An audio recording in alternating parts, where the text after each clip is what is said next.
Hi! In this video, I will show you how to cut in Adobe After Effects. To cut a video clip,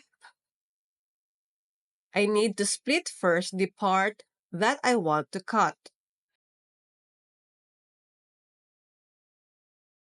by going to Edit and then click on Split Layer.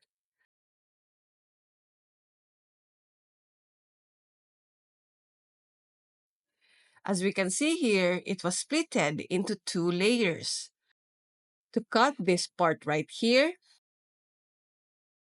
go again in Edit and then click on Cut. And the first layer was already cut out. And that's it. For more videos like this, hit subscribe button and click the notification bell so that you get notified for our new uploaded video. See you next time!